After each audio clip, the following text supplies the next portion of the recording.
just heard this morning that community quarantine in the Philippines, particularly in Luzon, was extended for another week.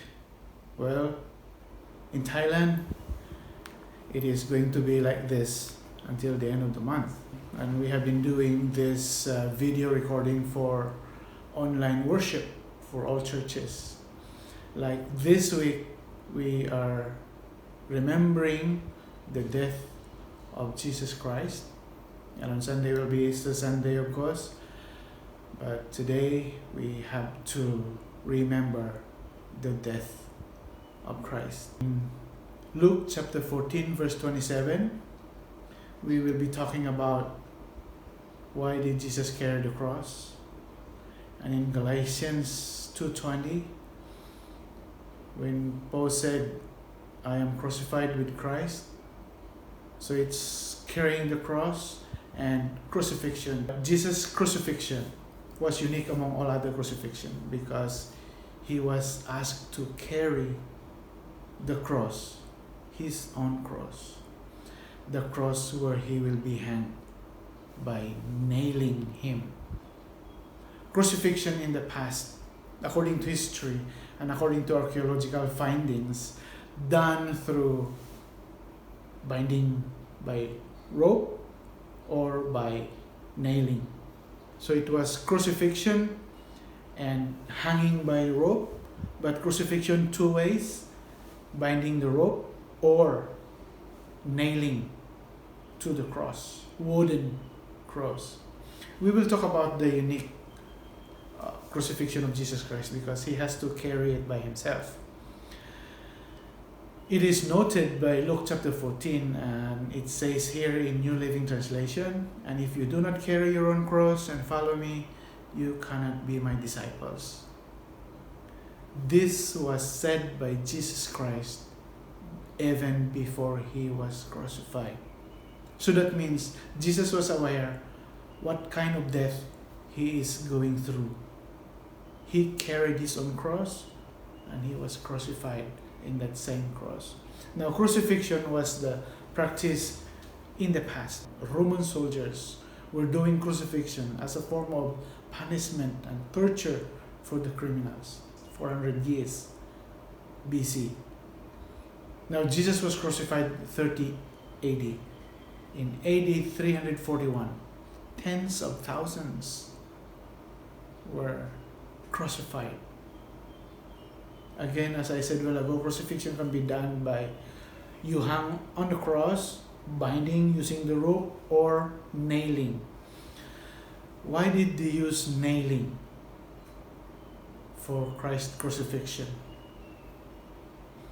You know, according to history, 6,000 were crucified, 6,000 slaves after the rebellion of Spartacus. Now the Persian, the Assyrian, they are doing this. Not only Roman government started and perfected it, others are using the same way of punishing the criminals, executing the thieves and other enemy of the society. So we might think Jesus was the enemy of the society. Yes, he was the enemy of the religious community during the time. And the religious community during the time was under the government of Rome. So we see two things happen with Jesus Christ. He carried his own cross and he was crucified in the same cross. All other criminals, they just brought to the place where they will be executed and they were crucified or hanged there. Jesus was unique. He carried his own cross. That's why even before he was killed, executed, he already said to his disciples, if you do not carry your own cross and follow me, you cannot be my disciples. So carrying the cross is important for Jesus Christ. Now, if thousands of people were crucified during the time, do we have evidence other than the written history written by people? Dr. Arensberg Tel Aviv University. He has the evidence, authentic one, the nail with the bone in it, because the nail was found and go through it was the nail used to nail the feet, and it hits the hard part of the wood and the nail bent. So it was difficult to remove it. So when they removed the nail, the bone was broken, and the evidence is there in Tel Aviv University Museum. And Dr. Arinsberg has this evidence that crucifixion was real in the past. But why only one nail if thousands of people were crucified? Now look, we have another two nails. Professor Helen Bond, University of Edinburgh, has the record that in the tomb of Caiaphas, you know Caiaphas, right? The high priest, in his own tomb, there are two nails, and they said it was the same nails that were used to crucify Christ. And why did Caiaphas keep them?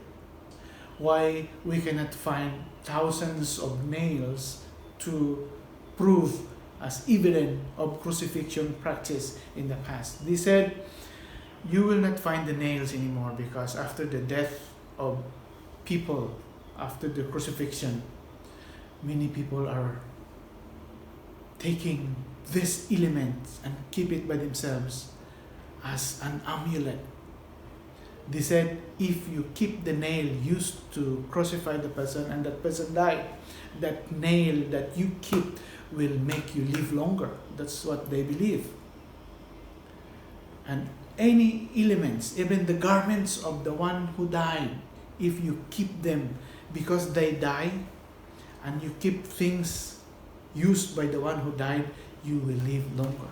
I use Psalms chapter 22 because it was written way back, long before Jesus Christ was born and died.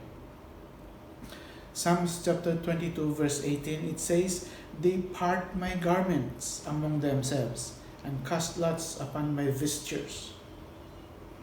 Does that sound familiar? Now we will go to the place where Jesus himself died. It could be a prophetic expression in Psalms predicting that Jesus will die and that will happen after his death. Or it could possibly be the real event, common event that occurred after crucifixion, because crucifixion was common in the past.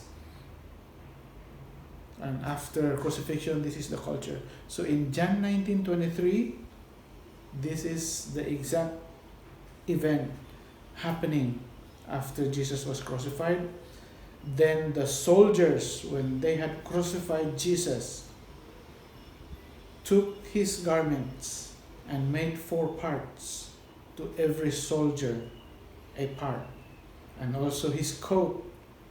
Now the coat was without seam, woven the top throughout. So they said, therefore among themselves, let us not rend it, but cast lots for it.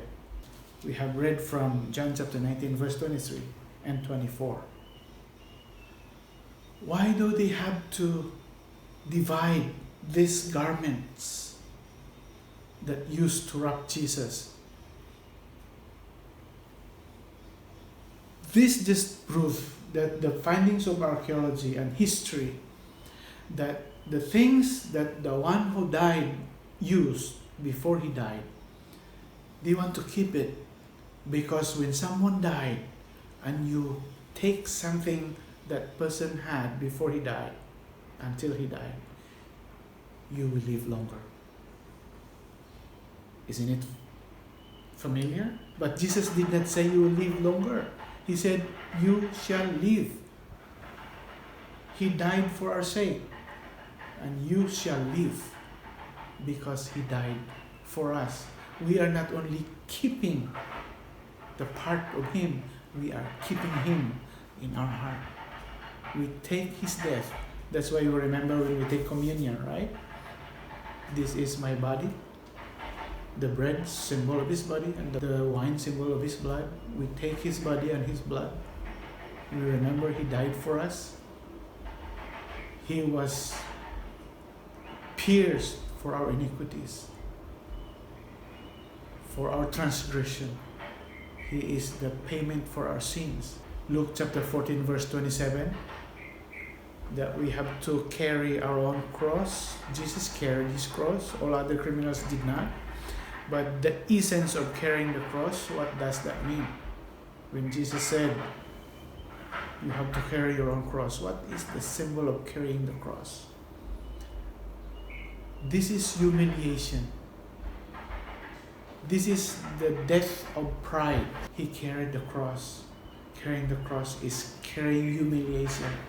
He was humiliated from carrying his own cross to his death. That was the brutal kind of death. And yet Jesus said we have to carry our own cross every day.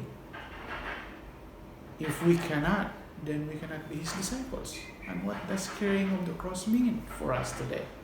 What did Jesus mean when he said carry your cross? That means we have to die. Carrying the cross is not a single event where it ended that way. Jesus carried the cross and it's the end. No, he carried the cross going to his death. That's the process of his death. He carried the cross and he died in that cross. That is the destination. That means Jesus was telling us, if we carry the cross, we are taking the process of dying to ourselves, dying to sin, that we may sin no more. In Galatians 2:20 it says, I am crucified with Christ. Nevertheless I live, yet not I, but Christ lives in me. And the life which I now live in the flesh, I live by faith of the Son of God, who loved me and gave himself for me. Remember, he gave himself for us. He did not only give his garments, his nails, all the amulets that people think they could carry to make them live longer. Jesus gave himself, because we are crucified with Christ, yet we live, right? But we don't live for ourselves. Ourselves were crucified on the cross and cannot do anything anymore. The life now that we live is the life of Jesus in us through faith. We are showing to the world. The world don't read the Bible. We read the Bible. We have to live what we read. So as Paul said, we are crucified with Christ. Crucifixion results to death. That's why he said, yet I live. And then he said, nevertheless not I, but Christ lives in me. Because he died for us to live. He gave up his life on the cross, but he gave his life for us. So we did not participate in dividing his garments after his crucifixion to give us the amulet to live longer. He said, I give myself for you. Not just part used to kill him, but he gave himself for us.